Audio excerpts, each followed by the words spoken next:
Oh, I think it's a great accomplishment, and I look at the way the program's going forward under the new committee and new leaders, and have an immense sense of satisfaction that there are people of that calibre carrying forward what started as a shared vision between just a few people in 1960, and 7,000 campers later, it's flourishing, which is fantastic.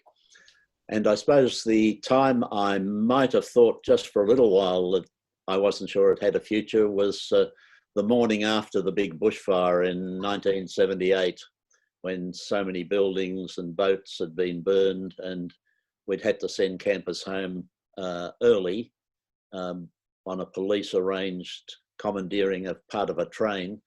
And everything seemed fragile at that point. In actual fact, it became one of the turning points for the better of Camp Cooinda, as so many people said, we want to help it continue.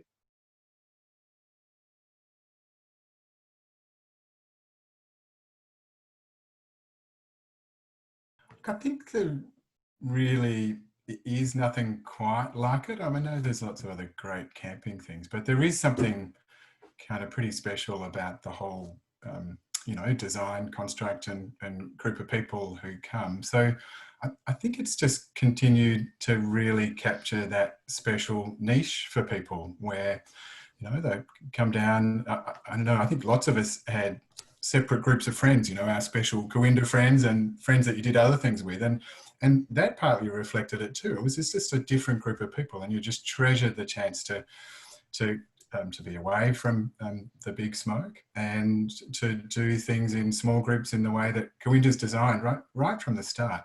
And look, it might not be unique, but it's really unusual, that chance to come, flourish, you know, have a say in what happens, get to know some people really well. It's obviously a beautiful environment. You know, the soil and the bracken gets under your skin, literally. And so I think it just works. Look, you know, enormously special to have had a chance to spend quite a lot of time there. Extraordinary to see, you know, your own children also enjoy. I mean, Cooinda's not for everyone, but it's, no. You know, that is, you know, that's been really special to see Josh and Lauren flourish and, you know, take a part in the ongoing kind of Cooinda organisation.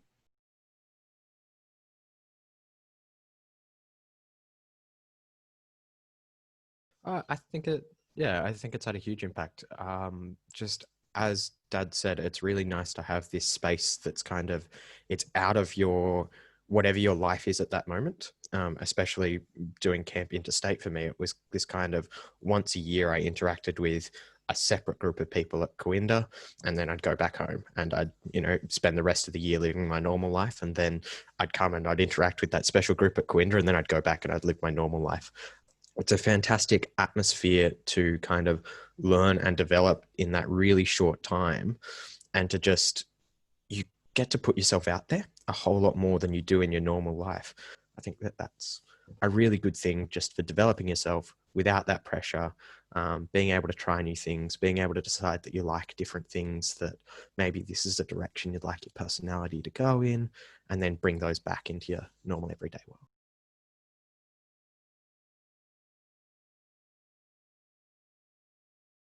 You know, it was a different era in so many ways. And so I was thinking about this with Fiona just the other day. So camping in the sand dunes was just an you know, iconic part of early camps. And in my mind, it's linked with long hikes, the sort we really don't do anymore. You know, get dropped at Sperm Whale Head and hike down and around and end up at Ocean Grange or circumnavigate Bungarram.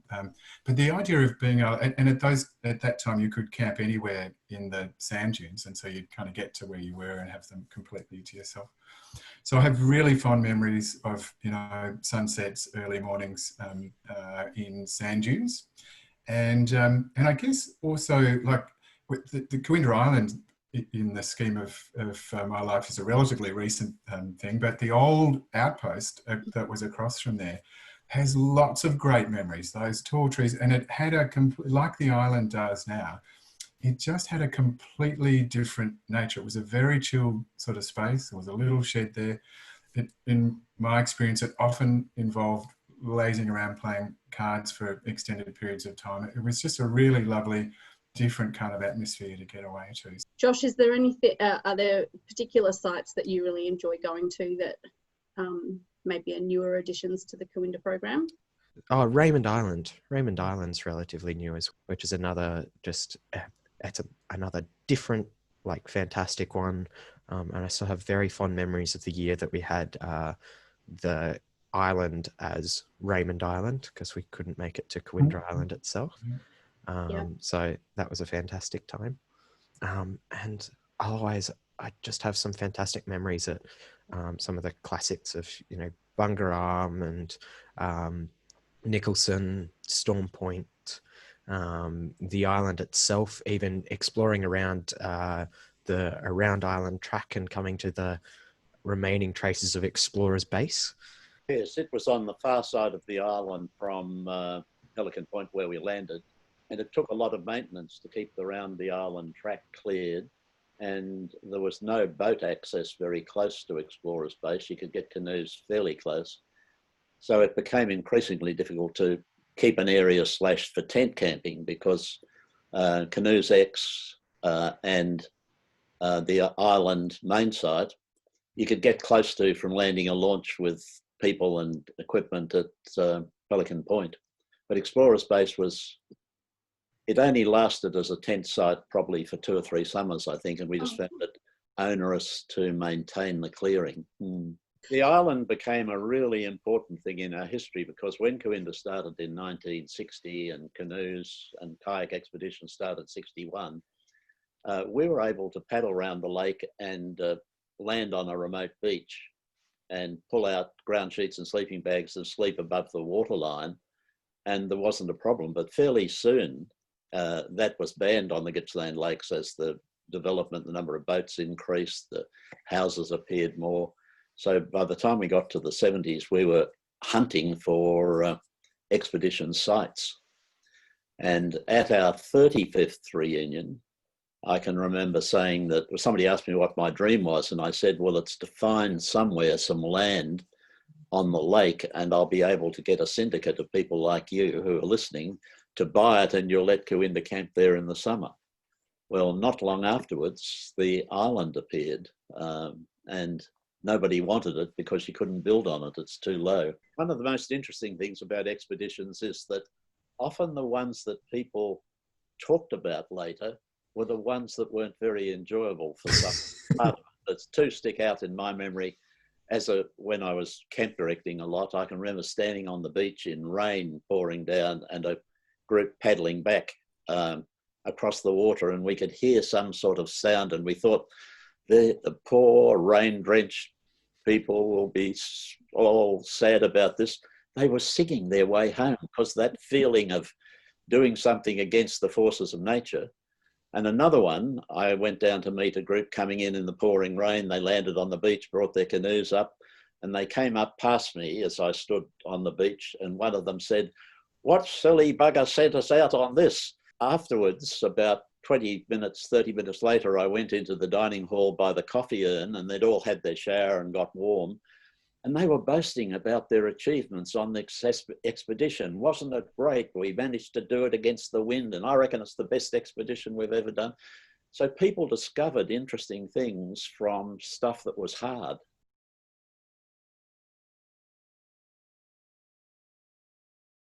I'll start with a couple. So I remember still all that having to do dishes by hand. And what's the other way, Josh? There's a big automated dishwasher now in MJC. So yes, lots of the dishes involves much more high pressured spraying, still tea towels and singing, of course. But that was a really interesting transition point to watch between there was something fantastic about that old setup of hand washing dishes, getting people to do this job that, at home that are associated as this terrible, horrible thing. I don't want to do that. What are you talking about? And yet you get them there with 9 of their closest friends and 2 patrol leaders, and you get some songs with the volume turned up and they sing along, and all of a sudden they really like doing dishes, it turns out. What other things? I still remember the whole patrol polar bears being a thing. that's been a fantastic transition into that as a very individual thing, and seeing that continue for a whole lot of people with absolutely no reward, just because some of us are fanatical zealots who love throwing our head underwater at the start of every day. Some things just don't change. For the first 10 years, we had very limited fresh water, and for the first 4 or 5 years, until we got buildings up with tanks on, the nearest water was Bairnsdale. So connection to town's water is fairly recent in the history of Cooinda. And in those first days, there was a water duty in the morning, carrying up buckets of salt water into a small tank, and we used saltwater soap for showers. So everyone was encouraged to swim for hygiene reasons, as well as starting the day with a swim. The singing is one of the things I was thinking about, and Josh, it's a really good point. So there still continues to be lots of singing, but it's changed a bunch. I was thinking back to, some of the group singing that was more a feature when I was a camper. So David, this was going to be a trigger to reminisce about the musical instrument there, but more generally, I just that was a big feature, kind of group singing. In the evenings, in a way that I think has certainly changed a lot over the year. And Josh, as you say, maybe it's morphed more to selected times, paddling canoes and around the dishes. But David, that was a feature for you for many years. It was, but it was overtaken by a good guitarist with David Smith and his folk songs, and many song sessions were led by leaders with guitars in the hall. So, Yeah, just the singing is interesting how that's changed over the years. The songs have changed. That's probably not a bad thing, but in the first times of just the first few years of camping and hiking along the ocean beach, there could be supervised swims, and we had to cut that out because of the unpredictable undertow, no life-saving service available. So we introduced the no swimming on the ocean beach. We also had Phil Taylor catch a fairly sizable shark there once summer, and we used to have the jaws above the door into the dining room if people wanted to think of other dangers in the water. But risk management became important fairly soon, and we got guidelines to risk management that everybody observed, because it made it possible to continue camp with so many different young people, so many different leaders, over 60 years now without any serious accident. Work parties, which might not mean anything very much to younger leaders, but just what it meant in the first, 40 years or so of Cooinda in terms of, what happened during the year. We formed Camp Cooinda as a voluntary organisation with John, Joy and myself as the council or management committee for an organisation, and we eventually negotiated with the farmer for the 10-acre site on the end of Banksia Peninsula. There was nothing there but bracken, but we needed buildings fairly early to store equipment in. So I think in the average first 10 years, I would have had a work party 8 to 10 times in the year over a weekend, go down Friday night, come back Sunday afternoon. The building of things like the store shed first for equipment, and then that one, Tony, you've got of you on my shoulders, was the first building I built for a base for managing the site. So it would have been, I think, 1962 or 3. But all handmade and, with volunteer labours, I remember kind of every month for the whole year, essentially, to just build and maintain. Yeah. And sometimes just one car, sometimes 3 cars went down for a work party. And gradually we got a toilet block built, we got a store shed built, we had 2 cabins built, but we're using tents for everything else, but you needed somewhere to put the tents, so the store shed was vital.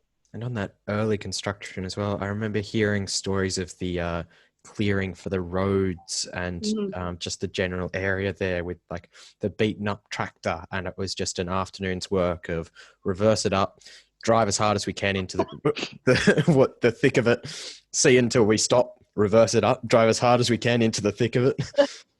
An old truck we had lawnmower on the back, and we'd start that rolling down the hill, and there was no track from what is now the entry gate to the Barton Crease Trust.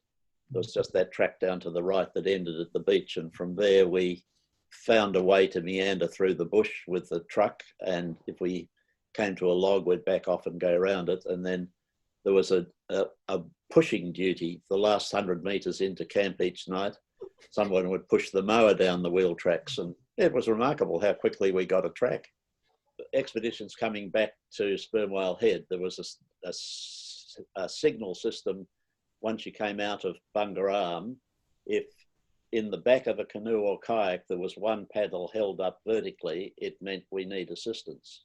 And we had somebody on duty with binoculars on the front beach on the rise at the time when they were due back. So that system allowed the front person to keep paddling, but the back person to have the paddle up at least in one or two of the canoes, if say you had 6 coming back. And then we had a sheet or towel system on the bush at the top of the cliff at Sperm Whale Head that meant different things.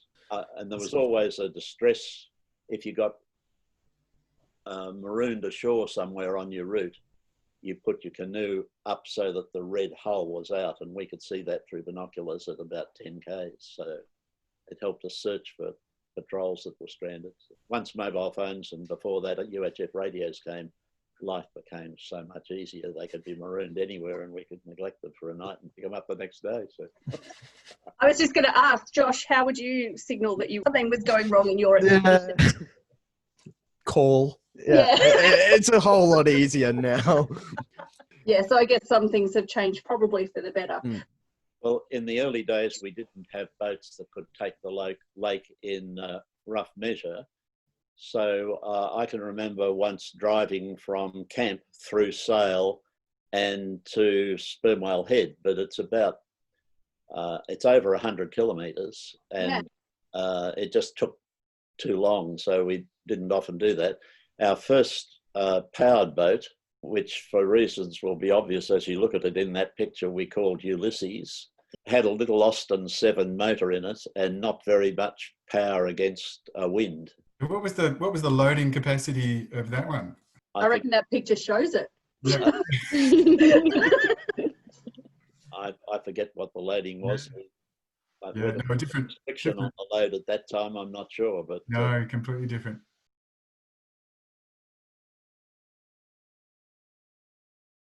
From the very beginning, we decided that serving good food that would be attractive to campers, but lots of fresh food, rather than going in for cans and frozen as the basic sort of food, which a lot of camps were doing. I mean, you could buy packs of frozen hamburgers and so on, but the fact that we attracted people who liked to cook and were brilliant at cooking for 30 or 40 and then nowadays for 70 has made Cooinda feature its meals. I can remember you passing me 4 tents, so no tarps. That's one thing that's changed. There were those Japara tents. And then we're just getting a collection of food, and we still had the army rations, you know, those green tins that you'll see that have got skewers or tent pegs and things in.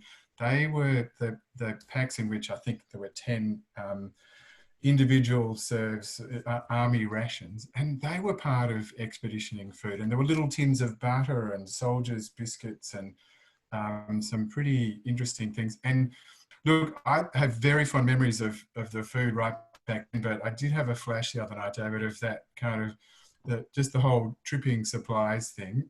Food at a great but pretty basic level, and it's gone through the roof from there. Really very conscious process, to invest more in that.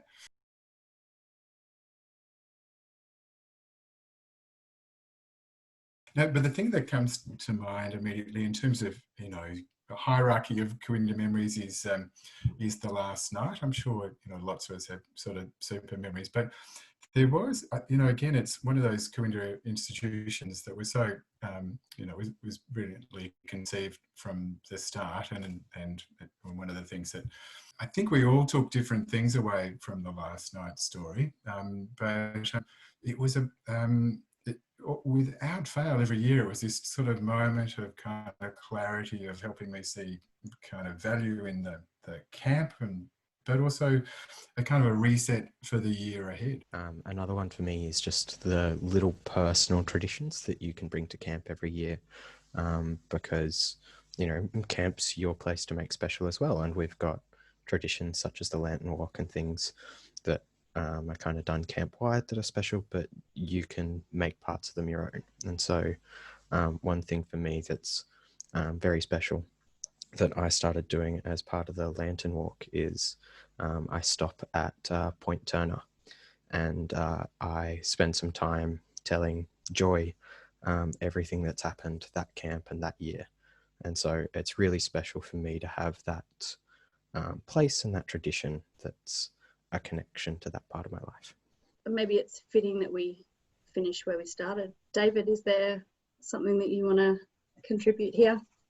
There's lots of things I could pick, but it's always been important to me that at the heart of Cooinda was the idea that it's the inside story of people, campers and leaders, that the program is really about, and that if you provide a group where the leaders are encouraging and alongside the group, that young people have new experiences of being in a group, and if you provide activities where they are helped to accomplish enough skill at it to be satisfying, that again something worthwhile happens. There's many incidents, but I can remember one boy who came into camp who'd really been taught at school and at home, sadly, that he wasn't good at anything. And every time we got to an activity, he'd say, I'm not good at that, or I wouldn't be good at that. And I can remember the sailing instructor really putting special effort into teaching him how to sail. It was probably a mirror then, or a pacer now, I forget when this happened. And there came the day when there was just enough wind to make the sail work to move the boat forward, where the leader in the handling sailing said to him, take it out yourself and come around that boy out there. And the kid did, and came back, and he landed, and he ran up from the beach saying, I did it, I can sail.